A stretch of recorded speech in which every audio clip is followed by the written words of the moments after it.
Presidential Party List Representative Laila De Lima. Nako, si Laila De Lima, ewan ko, Ma'am Laila, medyo nagtatampo ako sa'yo, ha? Aray ko. Ha?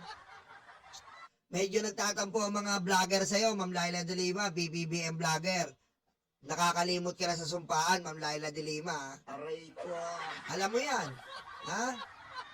Nakakalimot ka na yata sa sumpaan, Ma'am Laila De Lima. At sa mga dilawan dyan, ha? Nakakalimot kayo sa sumpahan, ha? Kayo ang nag-i-initiate ng gera. Kami, hindi kami, ha? Pinipilit nyo, ha? Pinipilit nyo na iakyat ang substance kay BBM, ha? Ma'am Laila De Lima, huwag nyo kong kalimutan ang sumpaan. Alam nyo yan, hindi ko na babanggitin. Tanungin nyo na lang si Sentry. Aray ko. Wala kang puso, halip ka! Ha? Ma'am Laila De Lima, huwag tayong makakalimutan ang sumpaan. Kilala mo si BBM, alam mo yan. Ha? Ma'am Laila De Lima, kilala mo si BBM, alam mo yan. Kilala mo yan. Imposibleng hindi mo kilala si BBM. Dahil kung hindi mo kilala si BBM, walang mag-aasikaso sa kulungan. Aray ko. Ayoko nang sabihin eh, ha? Ayoko nang sabihin. Pero yan, mga dilawan ha, hindi kami nag-uumpisa ng gera. Diba? Hindi kami nag-uumpisa ng gera dito. Ha? Hindi kami nag-uumpisa ng gera dito. Ang sinasabi lang namin, okay na Ma'am Laila eh. Wala nang substance eh. Pero, pinipilit mo pa rin. Pinipilit mo eh. Ang dami na nagsabing walang substance. Pinipilit mo. Alam mo naman may tiwala. Alam mo, eto aminin ko. May tiwala sa si BBM. Alam mo yan eh. Alam mo yan. May tiwala sa iyo ang administrasyon. Kinuha ka pa nga na magiging prosecutor eh. Kayo ni Jokno eh. Oh. Hindi pwede sabihin ng mga dilawan na ibang klase talaga si Ma'am Laila De Lima at si Jokno. Talaga may paninindigan sila. Ano paninindigan nyo? Walang substance. Ano paninindigan nyo, Ma'am Laila De Lima? Wala kang substance. Oh. Pero pinipilit ni Jokno. Ayoko na lang magsalita eh. Aray ko. Basta, mga dilawan, mga piklawan, hindi kami ang sumusunog ng tulay nating dalawa. Tandaan nyo ha, wala kaming sinusunog na pagitan nating tulay. Kayo, yung iba nag-i-initiate niyan. Ngayon, wala po kaming problema. Wala po kaming problema. Kung kayo gusto nyo na kung yung sa pamamagitan ni Ma'am Laila De Lima, pinapakita niya na kailangan na masunog ang tulay ng dilawan at ng mga loyalista, wala namang problema eh.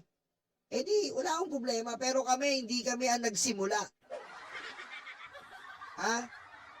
Hindi kami nagsimula dahil sa totoo lang po, alam nyo, kilala nyo kami. Ang laki, ha? Ang laki ng respeto namin kay Trillanes. Ang laki ng respeto namin kay Sentry. At kilala kami ni Sentry. Alam namin. Oh, kilala kami ni Sentry. Pero, ayaw nyo sundin ang pakinggan ng sinasabi ni Sentry.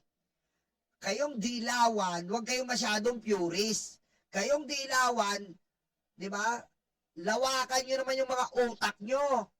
Ha? Magsusunog kayo ng pagitan ng tulay natin ngayon. Magte-2028.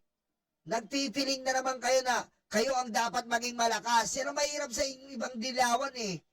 Bibitaw na naman kayo, magsosolo kayo, kayong malakas, magiging purist kayo. Magiging kayo lang ang may sariling mundo nyo. O yan. Bandang uli, tayo lahat ay nako. Diba? Yan na naman kayo, lumalabas na naman yung ugali eh. Lumalabas na naman ang ugali ng ibang dilawan. Ayan na naman sila. Ayan na naman yung ugali ng mga dilawan, biglang nagkakaganyan. Oh, wala na nga substance, pipilit nyo pa. Diba? Kita-kita naman ng taong bayan, hindi minanipula eh. Walang substance. Pero sila nila Jokno, eto si Ma'am Laila De Lima, pinipilit pa. Pinipilit pa nila. Oh, di ba? Ano sabi ni Rodney? To be honest, the Rebels have more chance of winning this 2028. Hindi mo masasabi yan. Hindi mo masasabi rin yan. Aray ko. Hindi mo masabi yan. Eh, hindi na nga natin nasabi na ano eh. Di ba? Na mananalo sila Bongo eh. Hindi na natin masasabi lahat dyan sa eleksyon na yan, di ba?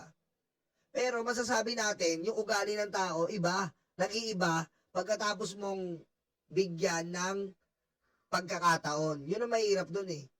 Yun ang mahirap doon. Diba? As if na hindi nila kilala si BBM. As if naman. Aray ko.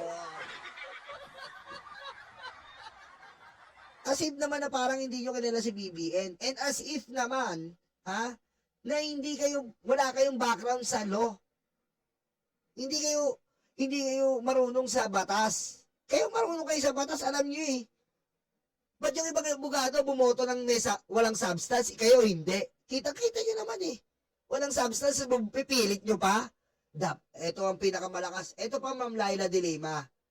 Ito pa. Ang galing mo sa batas, pinipilit mo yung saldi ko. Pinipilit mo yung saldi ko.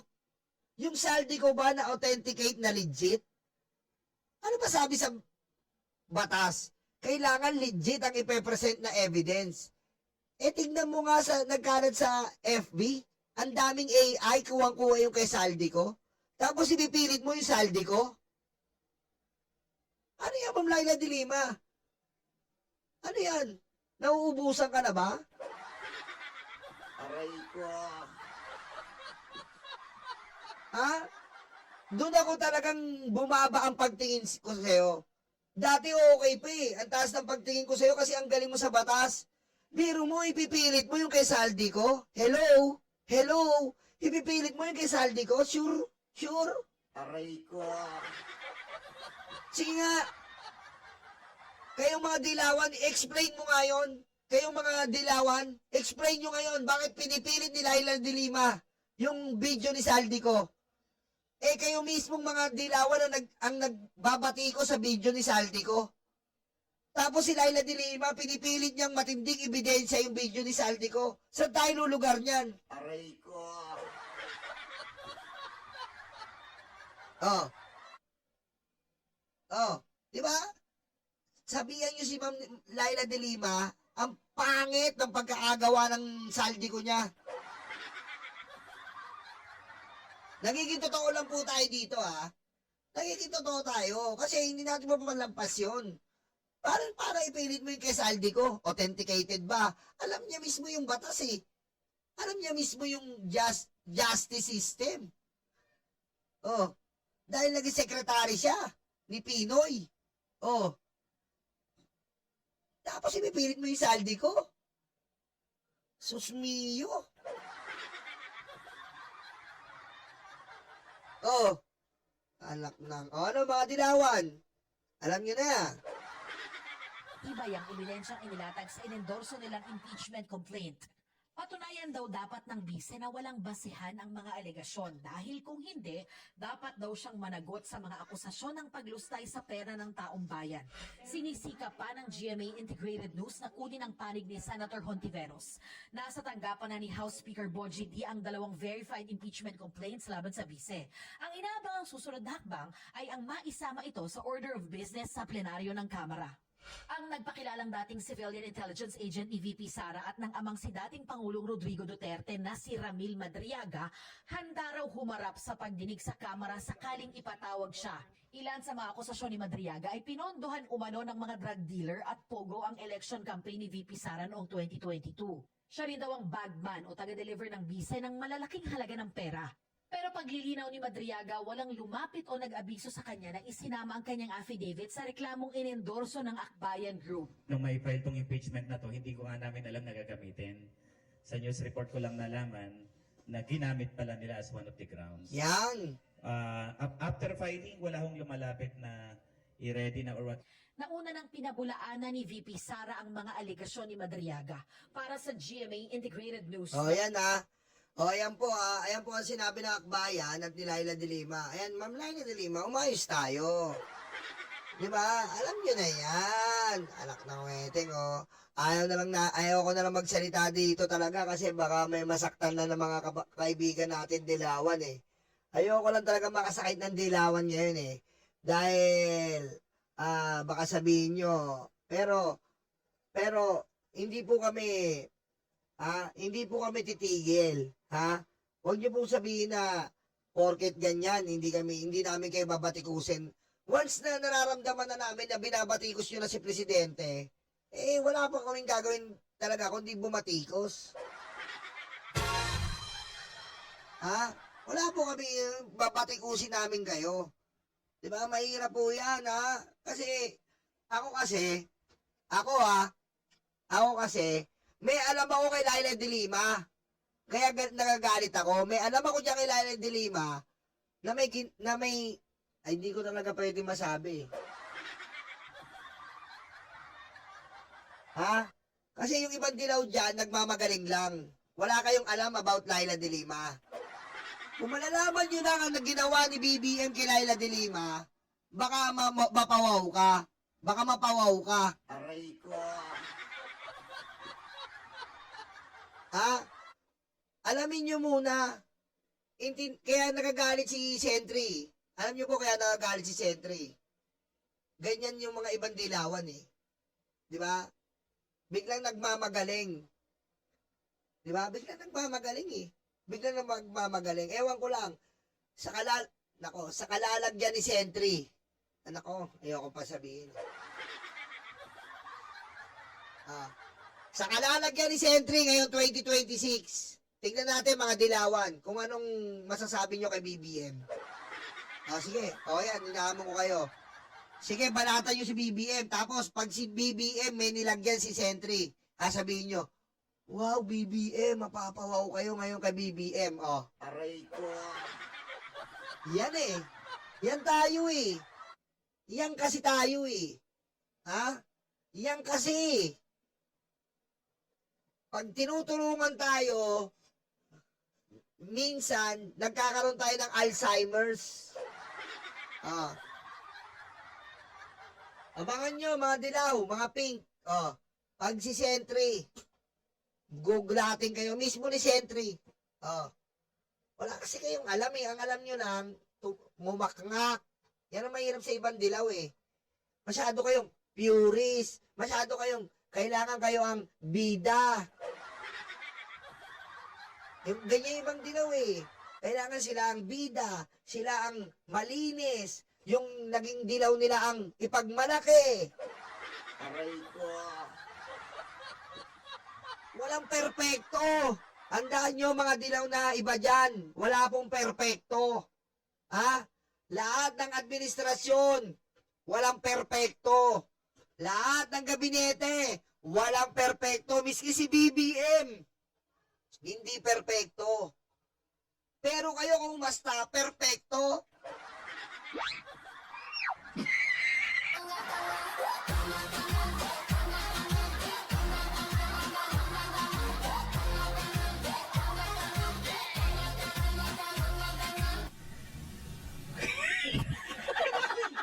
diba? Gusto ko lang i-voice out yan.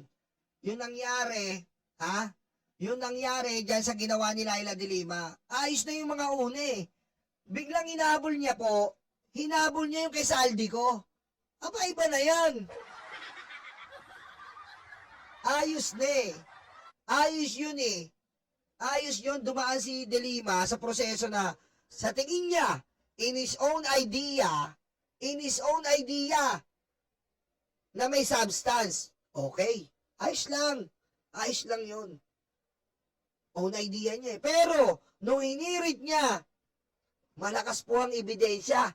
Lalong-lalo na, etong kay Saldi ko, na sinabi, si BBM, merong 100 billion, ayon sa video ni Saldi ko.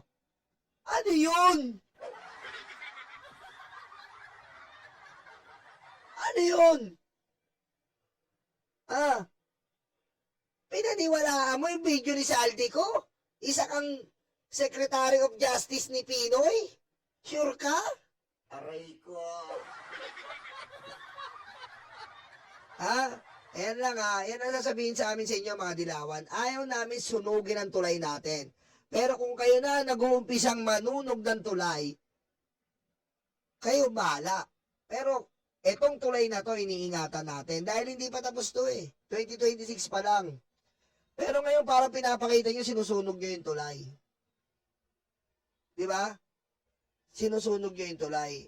So be it kung so be it. Pero hindi kami ang nag-initiate. Kasi ayaw naman namin palabasin nyo na yung mga loyalista, yung mga BBM vlogger, ay manggagamit lang kami. Hindi sa amin nag-umpisa to ha. Kayo nag-umpisa na ito. Di ba? Pulongge si Yotman, di ba? Oh, hindi kami nag-uumpisa ha. Di ba? Kasi parang, alam nyo ibang dilawan dyan? Alam nyo ibang dilawan? Mga ibang dilawan? Kaya kayo nababansag ang ano eh. Ang dilaw, ang DDS nagmula sa mga dilawan talaga eh. Totoo yan. Wala pa kayo dyan.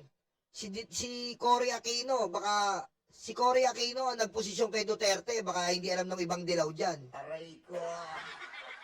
Ang dami kong nire-respetong dilaw eh. Sa totoo lang. Ang dami kong nire-respetong dilaw talaga eh. Ang dami. Una na dyan si Sentry. Ayan, sila Jesus Policies. Nirespeto ko yan eh.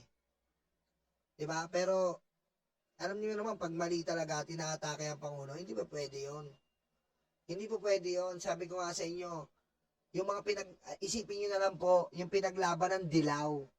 Hindi nyo makuha yung justice sa ICC. Sino ba trumabaho? Yun na lang eh. Yun na lang eh.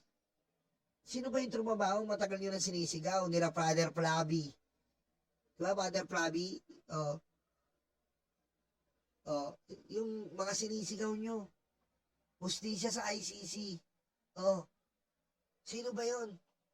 Kung hindi kayo pinakinggan ng isang presidenteng may puso. Yun pa lang eh. Tapos ipipilit mo, Ma'am Laila de Lima, video ni Saldi ko. Aray ko. Ayan. Di ba? Sa mga loyalista, wala kami lahing DDS. Ang lahi talaga ng DDS, nasa dilaw yan. Si Cory ang nagluklok kay Digong sa Davao. Ayan yan. Tingnan nyo sa Google. Pero hindi ako naniniwala na ang dilaw DDS. Aray ko. Pero kayo bahala. Kung gusto nyo sunugin ang tulay, so be it. Pero hindi sa amin nagsimula. Ha? Hindi sa amin nagsimula yan.